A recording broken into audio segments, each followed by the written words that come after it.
Unaweza ukaketi katika kiti chako cha muujiza. Walawi sura ya 17 mstari wa 11. Kwa kuwa uhai wa mwili katika hiyo damu, nami nimewapa ninyi hiyo damu juu ya madhabahu, ili kufanya upatanisho kwa ajili ya nafsi zenu, kwani ni hiyo damu ifanyayo upatanisho kwa ajili ya nafsi. Kwa kuwa uhai wa mwili katika hiyo damu, nami nimewapa hiyo damu. Kwa kuwa uhai wa mwili katika hiyo damu, nami nimewapa hiyo damu, ili kufanya upatanisho kwa ajili ya nafsi zenu, kwani ni hiyo damu ifanyayo upatanisho kwa sababu ya nafsi. Na hilo ndio neno la Bwana. Kichwa cha somo andika ndani ya damu. In the blood. In the blood. Damu yako ikiganda hauwezi kuwa hai tena. Ukipungukiwa damu katika kiwango cha damu ya 2 hadi 1 au 3 4, unaweza ukafa kwa sababu ni kiwango cha chini kabisa cha damu, na kuna kiwango cha damu kinachotakiwa kuwepo katika mwili wako. Siku moja mwanafunzi mmoja wa medical doctor alifuatwa na profesa. Profesa akamwambia kuna mgonjwa katika wodi ya wazee. Alipofika wodini akakuta yule mzee huku juu kwa moto, lakini kwenye mguu kuanzia hapa kwenye mapaja kushika hivi chini kwa baridi. Dokta akamuuliza kijana wake, kwa ajili gani mguu wa huku una joto, huu wa huku una ubaridi? Yule kijana akajitahidi kujitetea, lakini akashindwa kutoa majibu exactly. Dokta akamwambia, because the blood does not flow in this leg, kwa sababu damu haitembei katika mguu huu wa kuume. That's why huku kuna ubaridi, huku kuna nini? Kuna joto. Mwanafunzi akashangaa sana, what is happening? Siku nyingine dokta akamwita mwanafunzi akamwambia, kuna mtu tunatakiwa tumuongezee damu, la sivyo atapoteza uhai. Kwa hiyo nenda kwenye blood bank, nenda katika chumba kinachohifadhi damu, kachukue damu kwa ajili ya huyo mtu.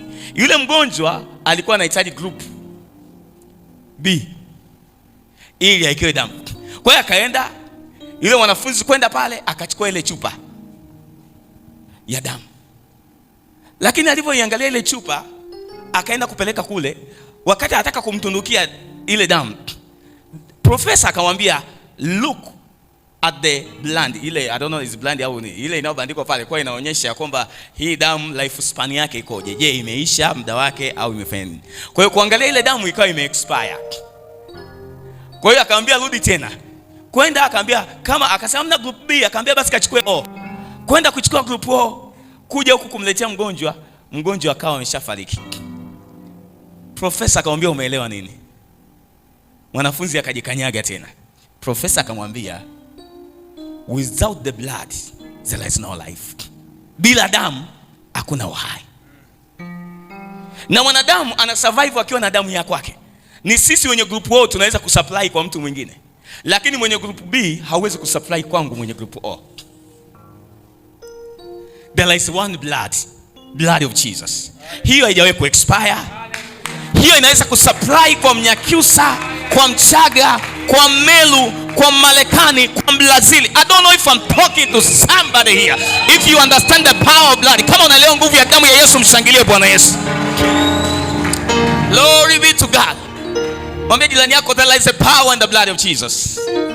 Mwambie iko nguvu katika damu ya Yesu.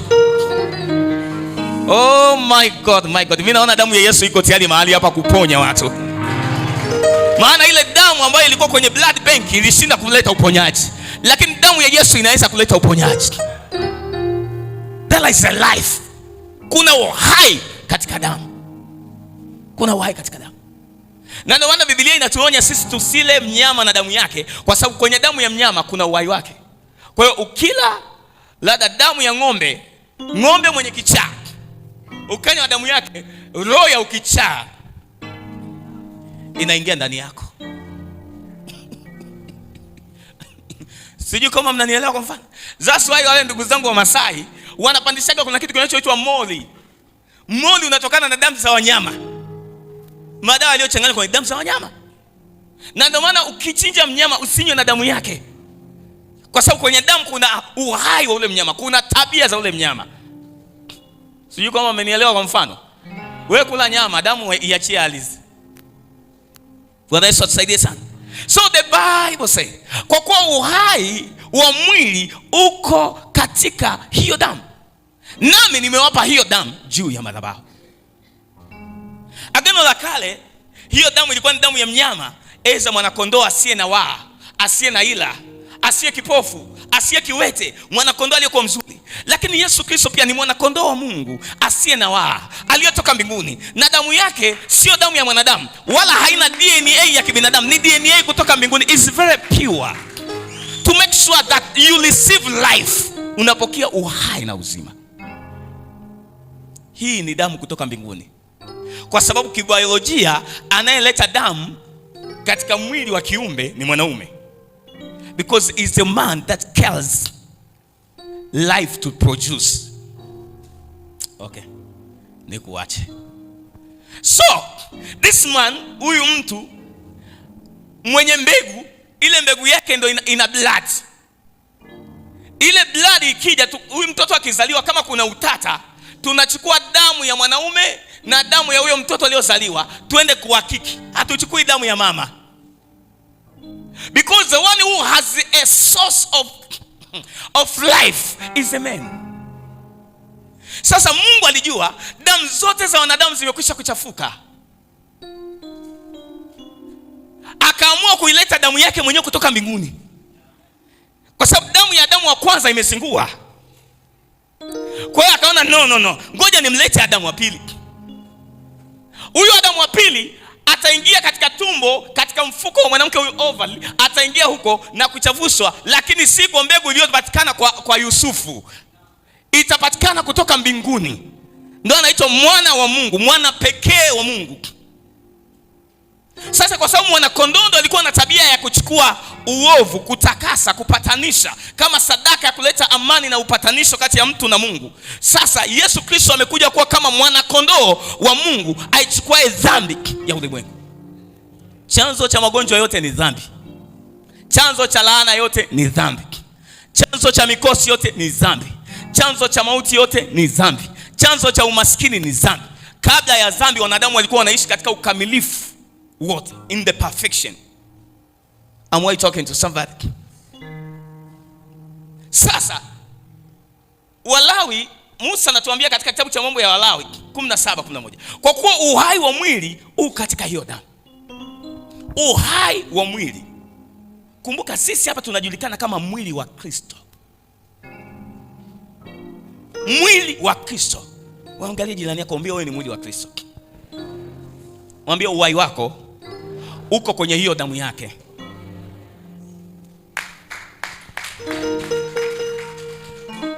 Kwa kuwa uhai wa mwili ambao ni kanisa, mwili wa Kristo, uko katika hiyo damu. Na Biblia inasema nami nimewapa. Kazi yako ni kupokea.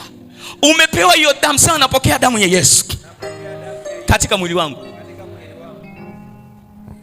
Sasa kumbuka, nimekupa mfano wa yule mgonjwa. Kumbe mwili unaweza ukawa huku kuna damu, huku hakuna damu. Sasa kuna mtu hapa katika ulimwengu wa roho, katika kanisa hili, wewe ni vidole na unyayo, lakini damu haiflow kwenye unyayo wako. Unafanya huyu mgonjwa, huyu mwili uwe na ugonjwa unaoitwa paralysis, kupooza. Mtu yeyote ukiona amepooza eneo fulani, mimi si damu haiflow ile eneo, sawa sawa. Muulize jirani yako, damu ina flow kwenye mwili wako?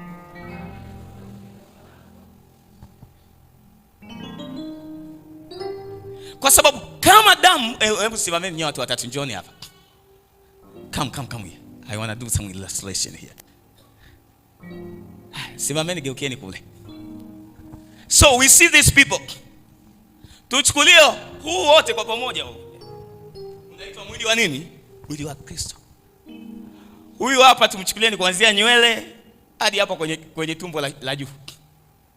Huyu hapa Pasco anatokea tumbo la juu hadi kwenye magoti. Huyu hapa Buchula anatokea magotini hadi kwenye nyayo. Unaonaje huyu hapa ambaye kukawa na damu kwenye magoti kushuka chini, alafu hapa katikati Pasco asiwe na damu, alafu huku juu huyu akawa na damu. Huu mwili ambao sasa tuuchukulie ni mwili mmoja sasa. Nimekutolea mfano tayari, nyeka rudini kakae. Sasa ndio huu mwili mmoja sasa, ambao hapa hadi hapa hakuna damu. Hizi function zote zinazohusika kuanzia ile eneo hadi hapa hazitafanya kazi. Kwa hiyo nakuta mtu kapooza, hawezi kunyanyuka. Mdomoni anaongea vizuri. Ushakutana na mgonjwa aliyepooza, mdomo anaongea kama wote. Unaweza kaenda kukaa. Kwa hiyo there is a life that is found in the blood. Kama hakuna damu ya Yesu hakuna uhai hilo eneo.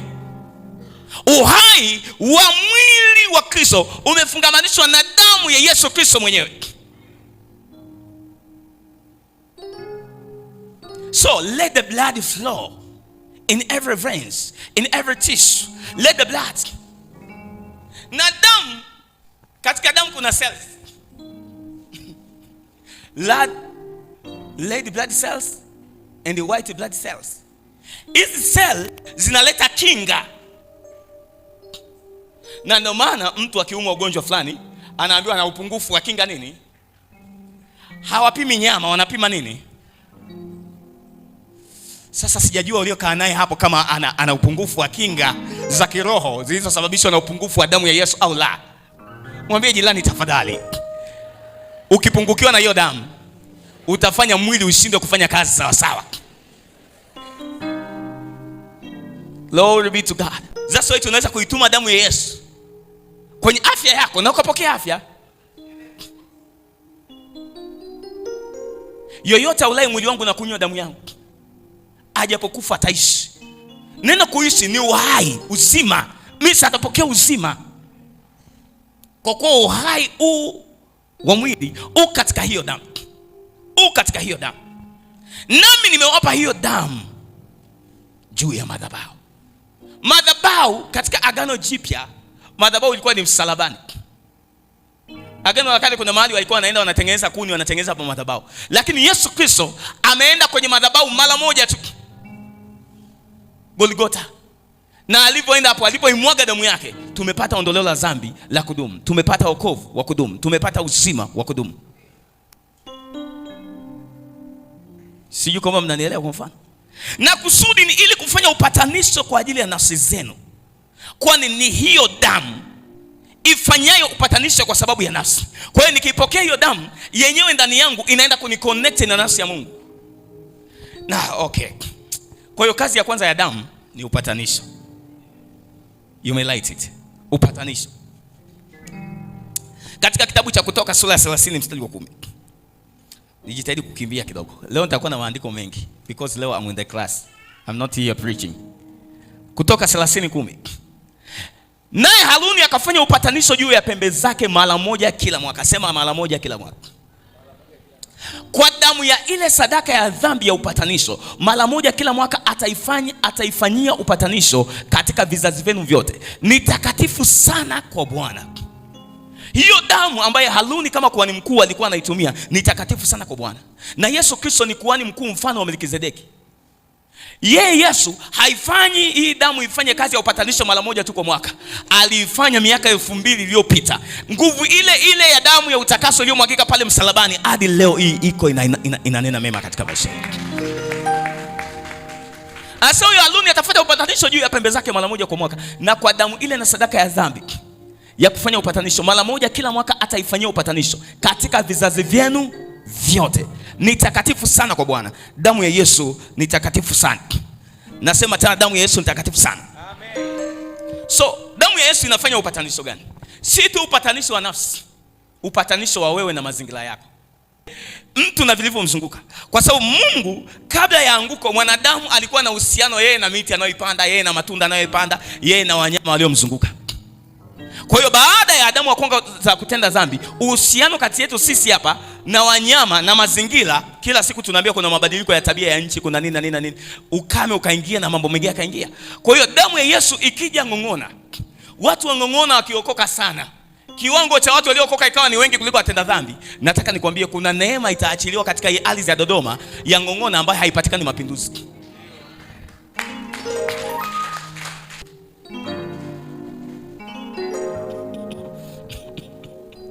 Where there is a blood of Jesus, there is life.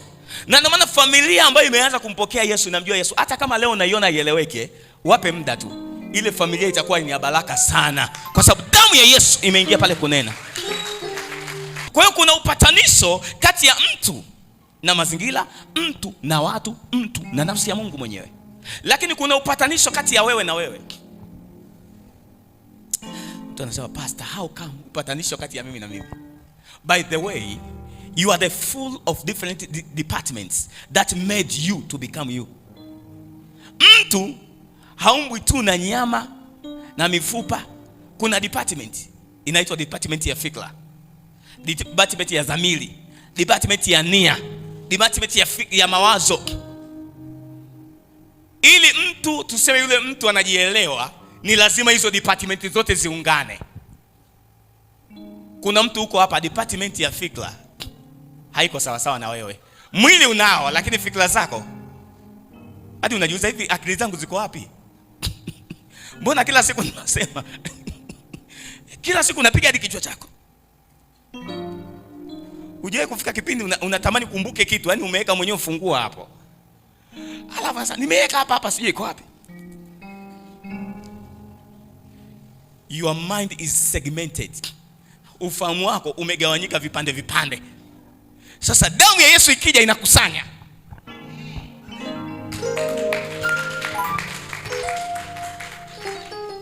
Ili department of your conscience, department of your thoughts, department of your decision to work together. Kwa sababu wewe sio mwili tu, wewe ni mwili, nafsi na roho. Kwa hiyo nafsi ina utashi, nafsi ina eneo la maamuzi, kila vitu viungane kwa pamoja ndio tukujue wewe. Muda mwingine tunakusema wewe, kumbe tunaongea na mwili. Sijui kama mtanielewa, lakini nasema leo utaenda kupona katika jina la Yesu. Kuna mwingine roho yake imeungana na Baba, amempa Yesu maisha, lakini nafsi yake bado iko kijijini. Nafsi yake inatumikishwa sehemu fulani. Okay. Na ndio pale unakuta mtu ameokoka kama sasa, ameokoka hapa na mapepo. Kwa sababu department iliyookoka ni ya roho. Lakini nafsi yake iko somewhere.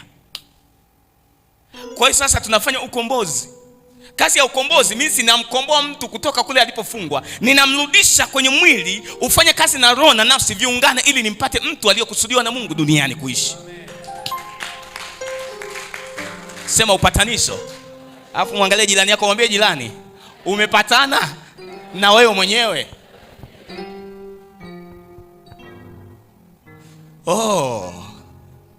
Bwana leo anaenda kuwapatanisha watu na wao wenyewe.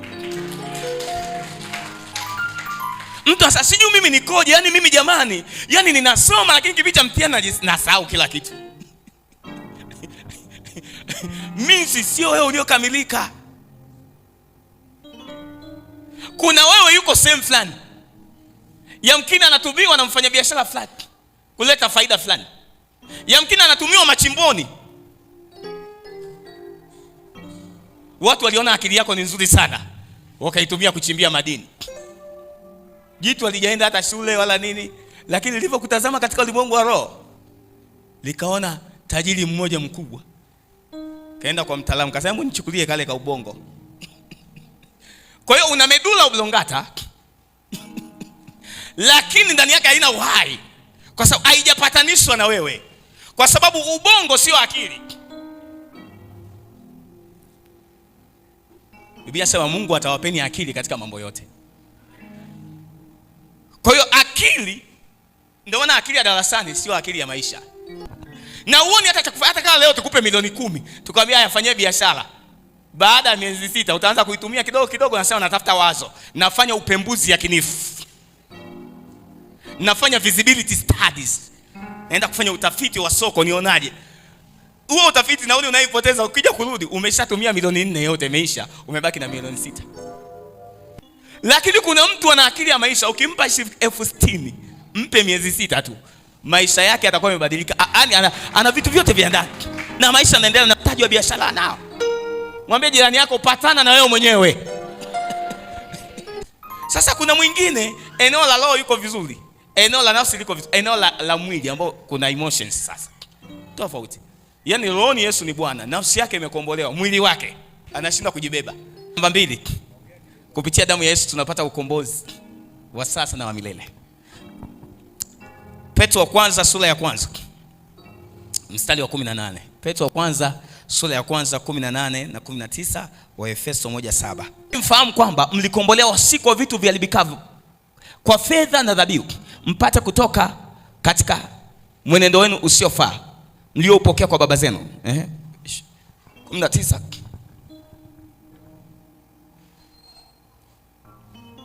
Bali kwa damu ya thamani. Sema nimekombolewa kwa damu ya thamani. Sema kwa damu ya thamani nimekombolewa.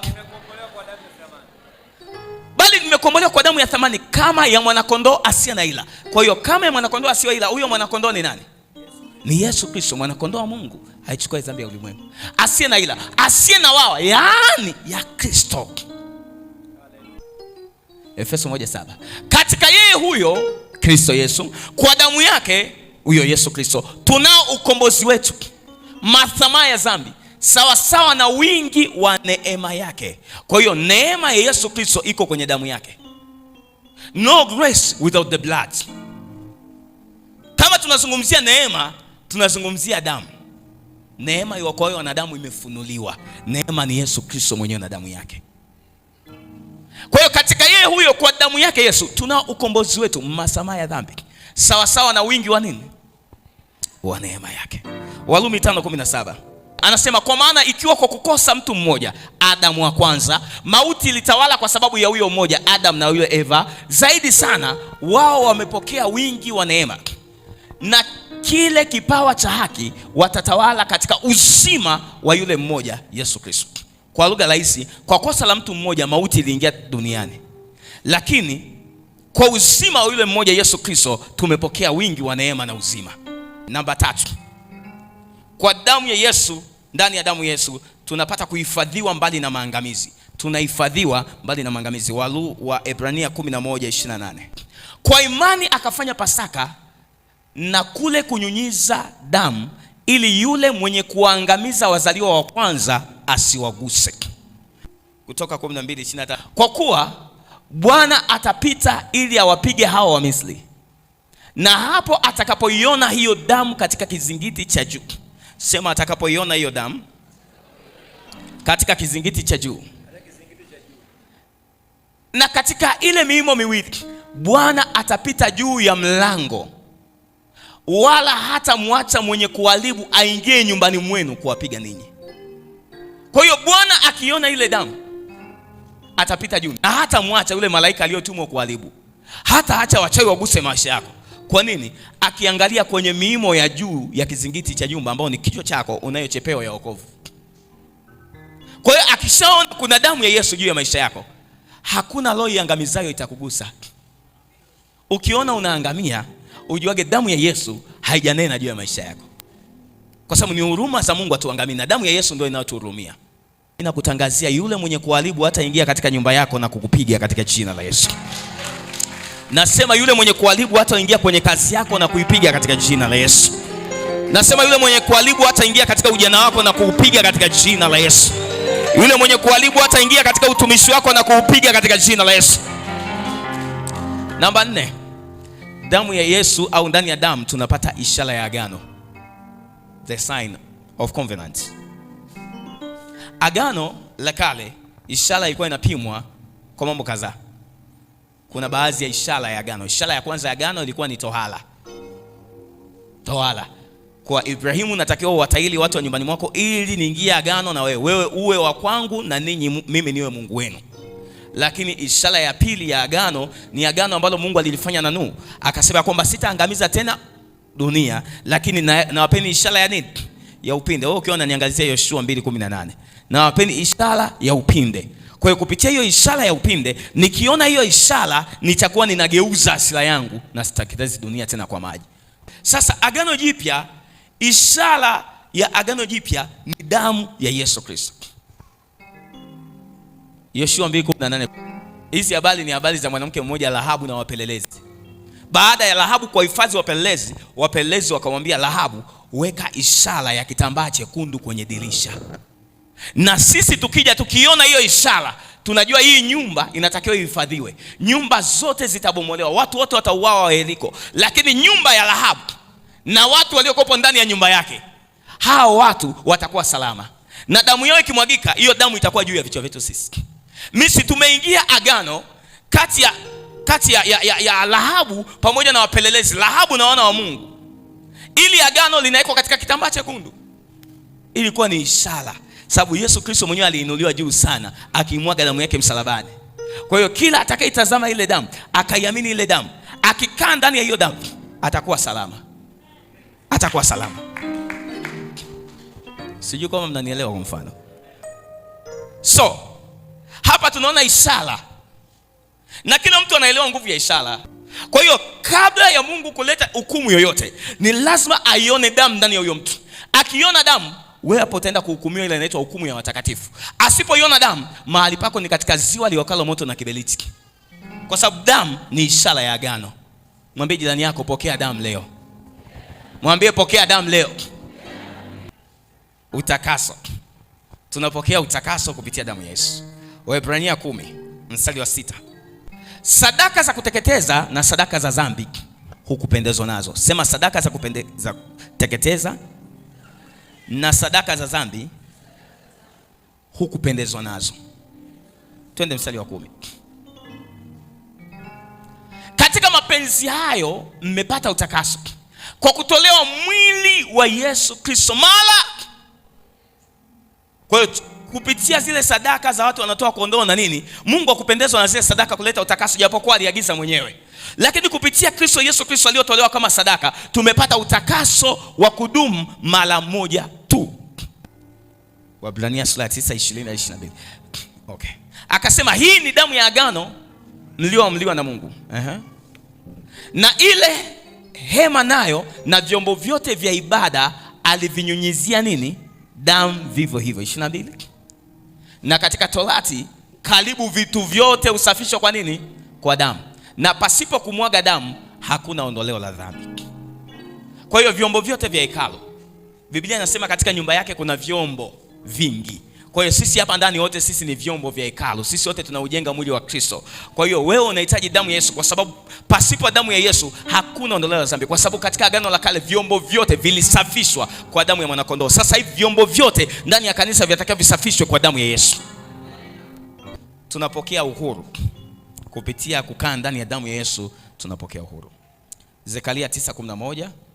Na kwa habari zako wewe, kwa sababu ya damu ya Yesu nimewatoa wafungwa wako katika shimo lile lisilo na maji. Kwa hiyo kwa sababu ya Kristo Yesu na kazi ya msalaba kupitia damu yake, Bwana ametutoa sisi katika shimo lisilo na maji ambao ni kuzimu. Amekutoa katika shimo lisilo na maji ambao ni laana. Bwana Yesu asaidie sana. Sema nimepokea uhuru kupitia damu ya Yesu. Pointi nyingine, tunapata ushindi dhidi ya uonevu wa nguvu zote za giza. Ufunuo 7:14. Nikamwambia Bwana wangu, wajua wewe. Akaniambia hao ndio wanaotoka katika dhiki ile kuu, nao wamefua mavazi yao na kuyafanya meupe katika damu ya mwanakondoo. Kama huna damu ya Yesu, huwezi kusustain mapito na majaribu na kila vitisho vya mpinga Kristo. Hutaweza. Ni vizuri ukachovywa katika damu ya Yesu. Mavazi yako yakachovywa, wokovu wako ukachovywa katika damu ya Yesu. Ufunuo 12:7-11. Ufunuo 12:7-11. Kulikuwa na vita mbinguni, Mikaeli na malaika zake wakapigana na yule joka. Na yule joka naye akapigana nao na malaika zake. Sasa sitaki kuweka mbinguni vita. Mimi nasema kuna vita duniani kati ya wana wa Mungu na joka. Maana amesema ole wa nchi na bahari. Kwa hiyo vita sasa hivi sio tena mbinguni, vita iko duniani. Kati ya sisi na joka na mawakala wa joka. Nenda mbele mstari wa 8. Nao hawakushinda wala mahali pao hapa kuonekana tena duniani.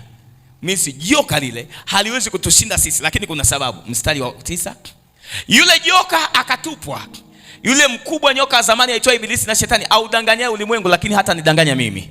Akatupwa hata nchi, lakini sio kwenye eneo langu ninaloishi, na malaika zake wakatupwa pamoja naye 10. Nikasikia sauti kuu mbinguni. Sasa unaweza ukaweka kwenye eneo lako la biashara au kwenye kazi zako. Mimi natamani nisikie sauti kuu. Nikasikia sauti kuu, utimilifu wa Kristo, ikisema sasa kumekuwa nini? Namba 1.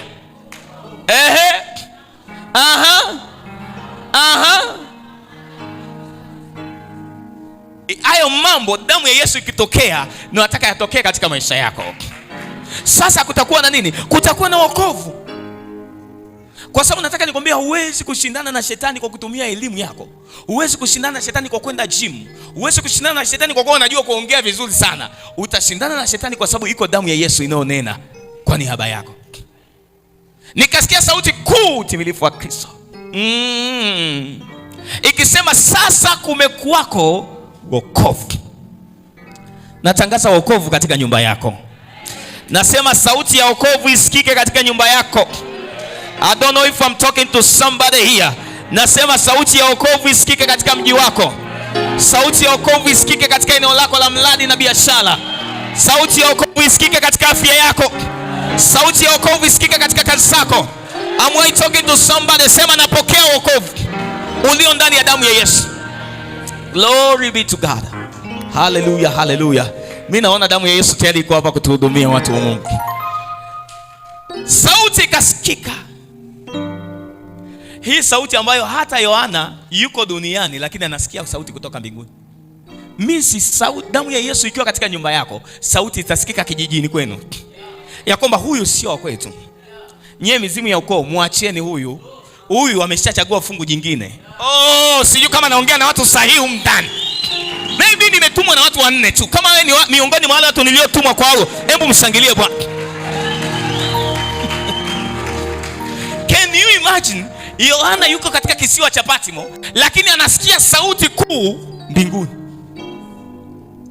Means uko huku leo Ng'ong'ona, hapa damu ya Yesu inapoachiliwa, kuna sauti kuu itasikika kule na Mtumbo, kule Mtwara, kule Singida, kule Manyara, kule Babati, kule Matombo, kule Kigoma, kule Geita.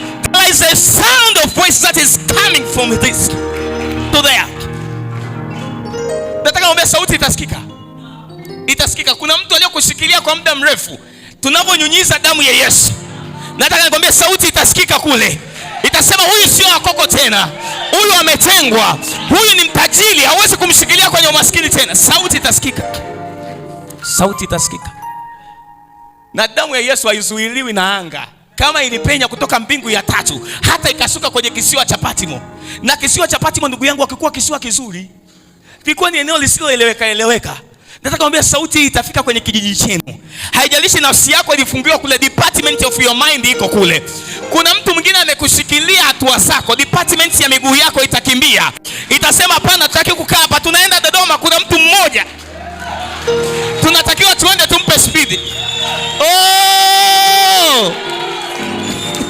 Sema sauti leo itasikika. You have your seat.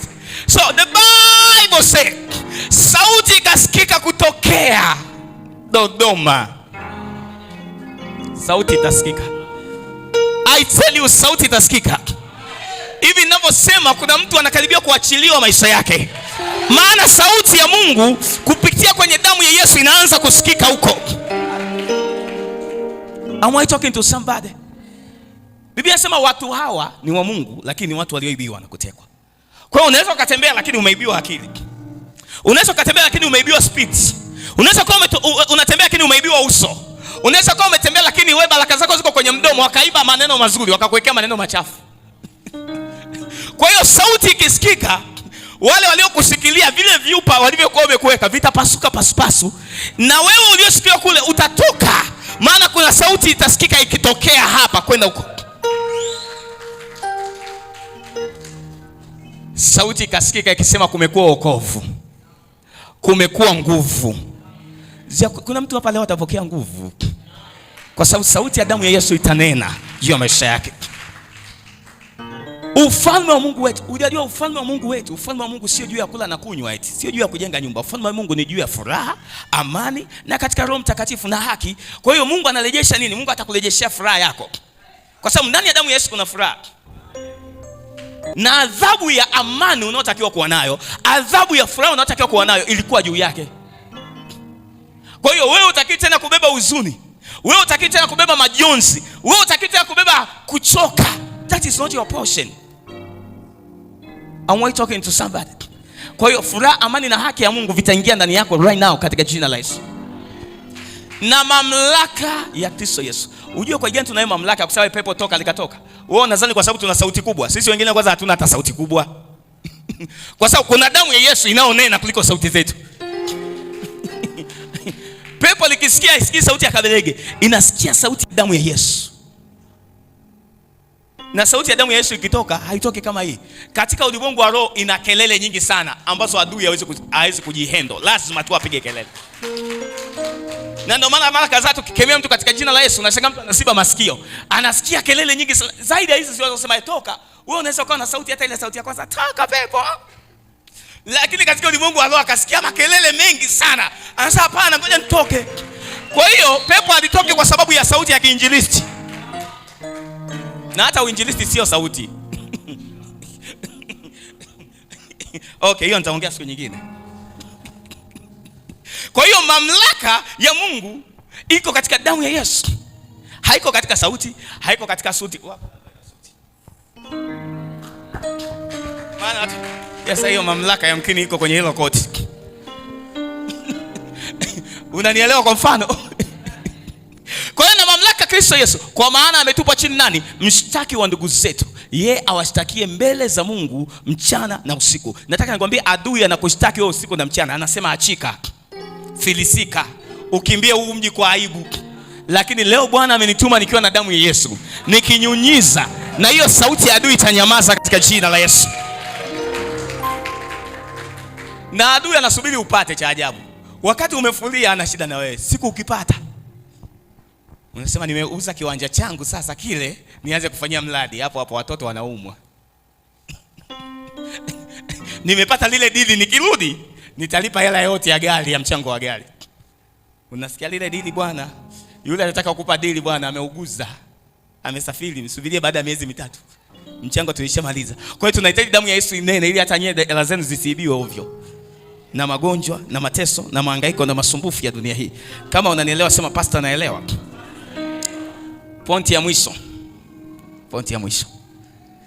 Damu ya Yesu inaleta burudiko la Roho Mtakatifu ndani yetu. Hakuna burudiko la Roho Mtakatifu bila damu ya Yesu kutangulia. Kwa hiyo damu ya Yesu inatangulia, afu Roho Mtakatifu anafuata. Roho Mtakatifu haji bila damu ya Yesu. Sijui kama mnanielewa. Petro wa kwanza 1:2. Ngoja nikimbie hapa nimalize. Uko tayari kunivumilia kwa dakika chache hivi? Petro wa kwanza 1:2. Kama vile Mungu Baba alivyotangulia kuwajua katika kutakaswa na Roho, hata mkapata kutii na kunyunyiziwa damu ya Yesu Kristo. Tunanyunyiza damu yake Yesu, tunanyunyiza damu yake Yesu. Sasa mkipata kutii na kunyunyiziwa damu ya Yesu Kristo, neema na amani ziongeze kwenu. Kwa hiyo hakuna amani wala burudiko Roho Mtakatifu kama hujanyunyiziwa damu ya Yesu Kristo. Matendo 2:38. Biblia inasema tubuni mkapokee kipawa cha nini? Cha Roho Mtakatifu. Tubuni mkabatizwe. Matendo ya Mitume 2:38. Wakorintho wa 2:3-17. Basi Bwana ndiye Roho, walakini alipo Roho wa Bwana hapo ndipo penye nini? Kwa ili upokee uhuru kamilifu unahitaji Roho wa Bwana kuingia ndani yako. Yeye ndio Roho wa uhuru, yeye ndio Roho wa furaha, yeye ndio Roho wa amani. Oh, inanena mema damu yako Yesu, inanena mema damu yako Yesu inanena mema. Paza sauti yako. Inanena mema. Damu yake Yesu kwenye maisha yako inafanya nini? Inanena mema. Inafanya nini? Inanena mema. Damu yake Yesu kwenye ujana inafanya nini? Inanena mema. Inanena mema. Inanena mema. Damu yake Yesu inanena mema. Inanena mema. Inanena mema. Inanena mema. Damu yake Yesu. Damu yake Yesu. Damu inanipa nguvu. Inanipa nguvu. Inanipa nguvu. Inanipa nguvu. Sasa acha tu. Damu yake Yesu inanipa nguvu. Inanipa nguvu. Inanipa nguvu. Inanipa nguvu. Damu yake Yesu. Damu yake Yesu. Damu inanitakasa. Inanitakasa. Inanitakasa. Damu yake Yesu. Damu inanitakasa. Inanitakasa. Damu yake Yesu inanena mema. Inanena mema. Inanena mema. Damu yake Yesu. Damu yake Yesu. Damu inanena mema. Inanena mema. Inanena mema. Inanena mema. Damu yake Yesu. Damu yake Yesu. So damu ya Yesu inafanya kazi namba 1 ya upatanisho, namba 2 ya ukombozi, namba 3 inakuhifadhi dhidi ya maangamizo yote, namba 4 ni ishara ya agano, namba 5 damu ya Yesu inakuletea utakaso na msamaha wa dhambi, namba 6 damu ya Yesu inakupa kupokea uhuru mkamilifu, namba 7 damu ya Yesu inakupa ushindi dhidi ya uonevu wa nguvu zote za giza, namba 8 damu ya Yesu inakuletea burudiko na bubujiko la Roho Mtakatifu ndani yako. Sioshwi dhambi zangu bila.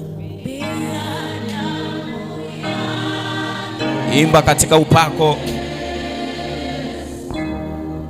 Mimi sipati tumaini bila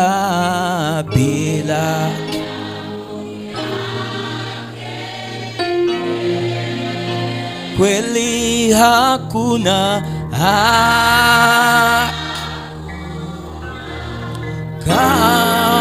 Nyanyua mikono yako juu kwa Bwana tunavyoitia damu ya Yesu. Damu ya Yesu unavyonyanyua ni ishara ya bakuli, ishara ya chombo kilichoinuliwa ili kupokea damu ya Yesu. Ya kututaka ila damu yake Yesu. Damu yake Yesu.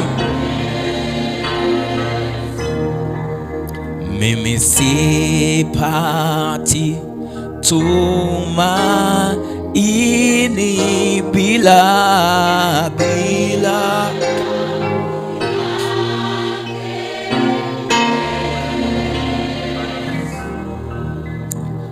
wema wala amani bila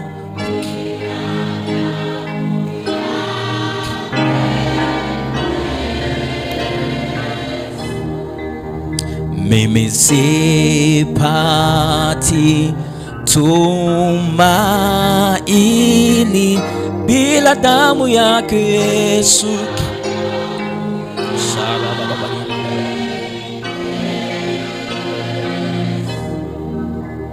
Wala wema wala amani bila damu yake Yesu.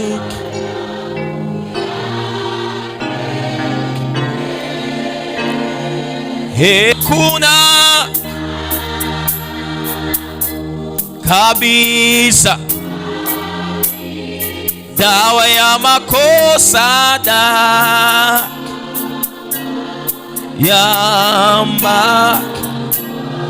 ya kututakasa ta ila damu yake Yesu, ila damu yake Yesu.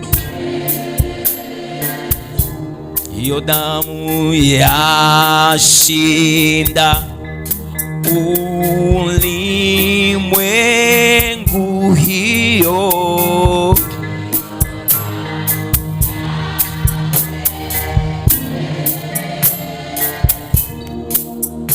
kweli yashinda ulimwengu, hiyo hiyo hiyo.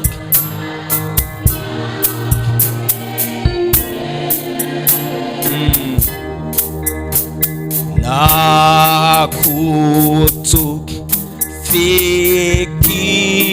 kutufikisha juu, hiyo damu yake Yesu. Kweli hakuna kabisa dawa ya makosa, dawa ya makosa ya kututakasa. Kora baba badia shanamaya, ila damu yake Yesu, damu yake Yesu inapita kwenye kizazi cha kwanza hata cha nne. Hakuna, inafuta hati za mashtaka, dawa ya makosa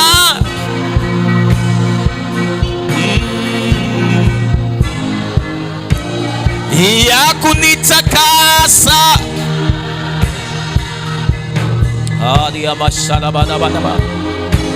Ila damu, ila damu, ila damu, ila damu. Kwa damu ya Yesu tunashinda ulimwengu. Kweli hakuna. Damu ya Yesu, damu ya Yesu, damu ya Yesu, damu ya Yesu. You are welcome, you are welcome. Take over. Palipo na damu pana uhai.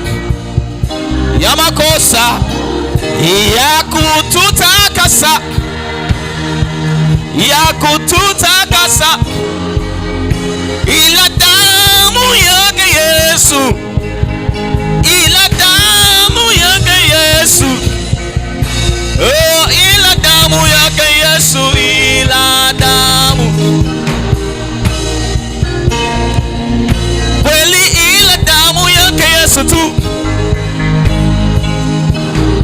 Oh, imba hiyo damu yake Yesu inapita kwenye familia yako right now. Hiyo damu yako Yesu inapita kwenye afya yako, inapita kwenye mishipa, kwenye tishu, kwenye cells. Hiyo damu yako Yesu inarejesha kinga za mwili kwenye mwili wako. Damu ya Yesu inaleta ukombozi. Hiyo damu yako Yesu inatuingiza kwenye agano na kutupa uhuru. Kweli hiyo damu yako Yesu, damu yako Yesu inatuhifadhi dhidi ya maangamizo yote. Hiyo hiyo era bababadia shetakapalia.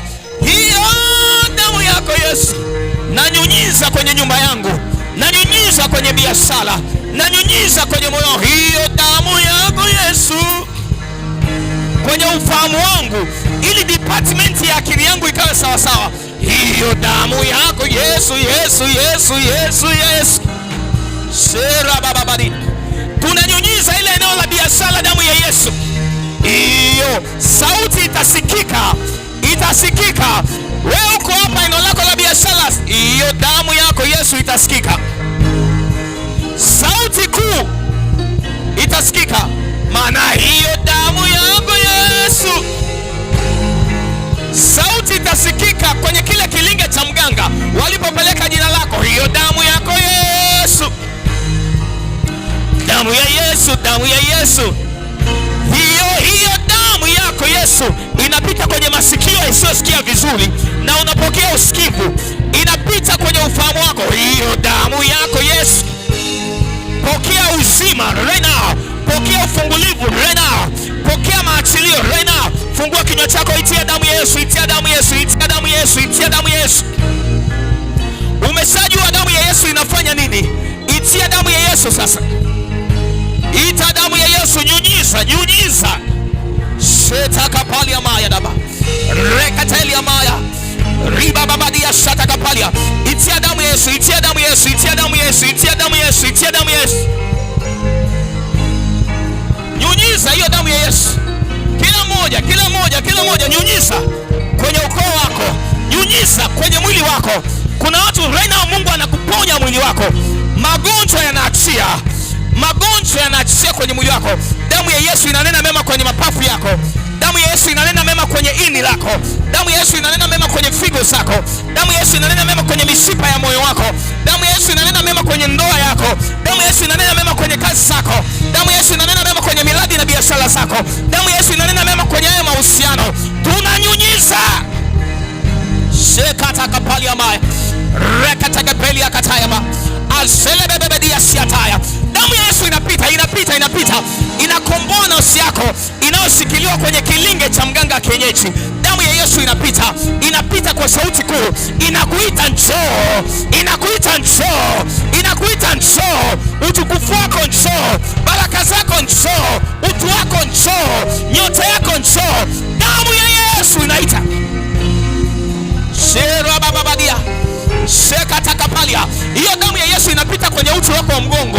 Hiyo damu ya Yesu inapita kwenye nyonga zako. Damu ya Yesu inapita kwenye tumbo lako la uzazi. Damu ya Yesu inapita kwenye hormones zako. Damu ya Yesu inapita kwenye ufahamu wako. Damu ya Yesu inapita kwenye department of your mind. The blood of Jesus. Where there is a blood there is life.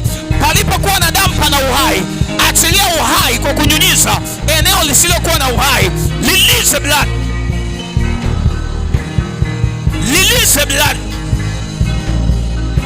Sara bababadi. Rekataka peliama. Nyunyiza hiyo damu. Damu ya Yesu kwenye ufahamu. Damu ya Yesu kwenye eneo la biashara. Damu ya Yesu. Hakuna tena chuma ulete damu ya Yesu ikiwepo. Maana waliponyunyiza damu, yule mwenye kuharibu hakuweza kuharibu. Nyunyiza damu ya Yesu kwenye vipao vyako. Adui anavifunika visionekana. Nyunyiza damu ya Yesu. Damu ya Yesu.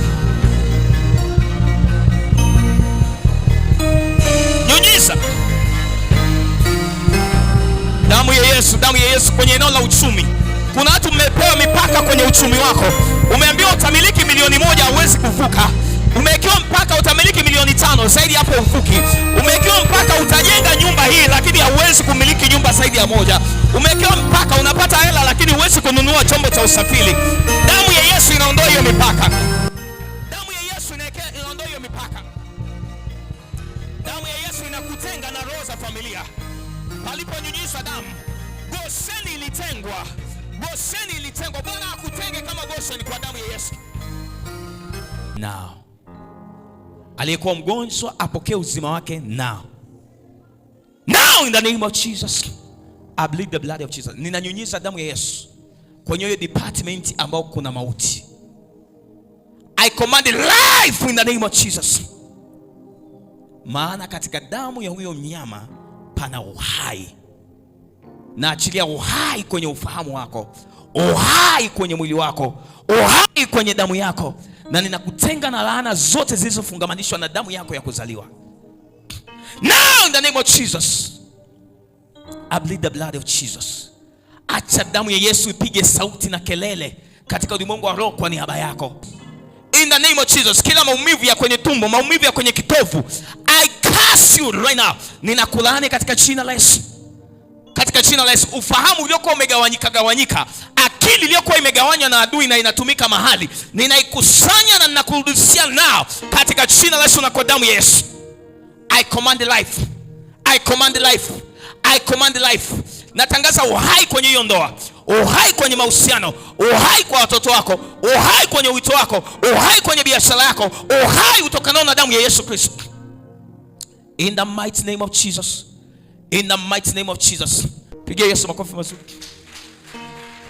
Uko mahali hapa, God has healed you. Ukiwa umesimama, uko mahali hapa ulikuwa unaumwa, unasikia kuumwa, lakini now God has healed you. Uko mahali hapa ulikuwa huwezi kusikia.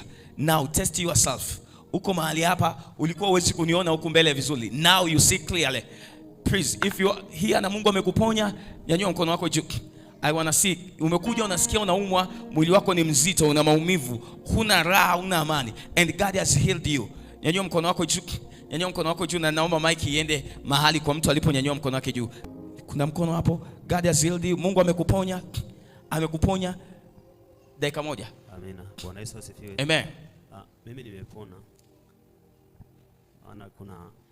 Kuna wakati niliparalyze upande mmoja, lakini hiyo sumu inatoka kidogo kidogo. Nimepokea uponyaji sasa hivi. Amen. Pigia Yesu makofi kwa ajili yake. Kuna mkono hapo nyuma. Bwana Yesu asifiwe. Amen. Nilikuwa nasumbuliwa na pembeni ya tumbo, vidonda vinawaka moto. Ulivyosema vidonda vya tumbo vikauke, nimesikia ni uzima. Amen. Tena tumbo linawaka moto. Vidonda vya tumbo vitataja kwako katika jina la Yesu. Mwingine, kuna mkono pale nyuma. Just go there.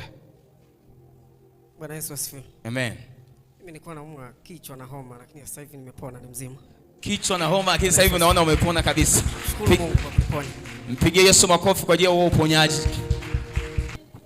Jamani, mimi nilikuja hapa sielewi, siwezi kuelezea namna nilivyokuwa najisikia. Lakini mpaka sasa hivi naona niko sawa sawa. Huko ndo tunazungumzia ufahamu wa mtu ulikuwa umegawanyika. Yaani mtu yuko lakini hajielewi, hata yeye mwenyewe hajielewi. Amen. Mimi wakati unaongelea ufahamu nikawa nasikia akili ufahamu wangu ni kama umegawanyika vipande.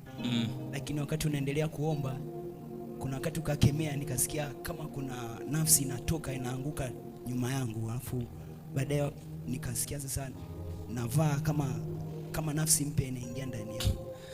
Pigie Bwana Yesu makofi. Monica, tusikie. Monica, karibu sana. Bwana Yesu asifiwe. Amen. Ninamshukuru Mungu. Muda tunaomba sijui ni nini actually, lakini nimehisi intense heat with the breeze.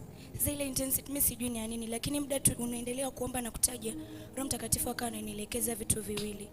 Cha kwanza, kuna watu wawili wanaumwa. Mmoja anaumwa uti wa mgongo, cancer imespread, lakini mwingine alifanywa operation anaumwa tumbo. Muda nahisi ile intense heat, Roho Mtakatifu akawa ananiambia gusa tumbo lako, gusa mgongo wako. Muda unasema malaika tembea. Rohoni mwangu nikasema, as you've said kwamba angels watembee, basi as I touch these parts of my body, nao pia malaika waguse huko. Kwa hiyo ninaamini kwamba kama damu ya Yesu ina uwezo wa kuzungumza, nao pia wameisikia hiyo damu ya Yesu na wamekwisha kupona. Amen. Pigia Yesu makofi mazuri. Baba, wakati tunaendelea na maombi, kwanza nilipoingia ibadani, nilikuwa sina hamu hata ya kuomba, hata ya kusikia chochote, nilikuwa sina hamu kabisa. Lakini wakati tunaendelea na maombi, nashangaa upande wangu wa kulia huku, kama kamba imekatika huku shingoni. Alafu baada ya muda nikawa kama vile niko katika maombi, nikaona kama vile nimepitiwa usingizi kidogo, alafu usingizi kidogo nikawa kama naenda kudondoka hivi. Alafu nikashangaa, nikaona sui kama moto fulani. Sielewi ni kitu gani kimetokea, cha chembe fulani hivi inatokea kama moto. Alafu baada ya huyu dada amesema habari za mshono. Nashangaa umesema kwamba kuna watu hapa wamefanywa operation na hawajui kwamba Mungu amewatendea. Ni kweli nimekuja na maumivu kwenye mshono wa huyu kijana nijifungua kwa operation. Lakini baada ya wewe kukusikia unasema kwamba kuna watu hapa wamefanywa mshono na hawajakiona hicho kitu. Nikaanza sasa kutest yale maumivu ndio kwa nayapata. Na test siyasikii. Oh, makofi mazuri kwa Bwana. Glory! Wakina Tomaso, glory! Say Isaya 61:3. Basi wa Misri ni wanadamu wala si Mungu, na farasi zao ni nyama wala si roho. Na Bwana atakaponyosha mkono wake, yeye asaidie atajikwaa, na yeye asaidiwae ataanguka, na wote pamoja watakoma. Na Bwana atakaponyosha mkono wake, yeye asaidiaye atajikwaa. Kila mtu anayesaidia wewe kuteseka kwako atajikwaa katika jina la Yesu. Nasema kila mtu anayesaidia anguko lako akajikwae kwa damu ya Yesu. Kila mtu anayesaidia wewe ukimbie huu mji kwa madeni ajikwae katika jina la Yesu. Kila mtu anayesaidia wewe uachike kwenye ndoa yako ajikwae katika jina la Yesu. Kila mtu anayesaidia usipate promotion lakini ushushwe cheo ajikwae katika jina la Yesu. Nasema kila mtu anayesaidia upate hasara kwenye biashara yako ajikwae katika jina la Yesu.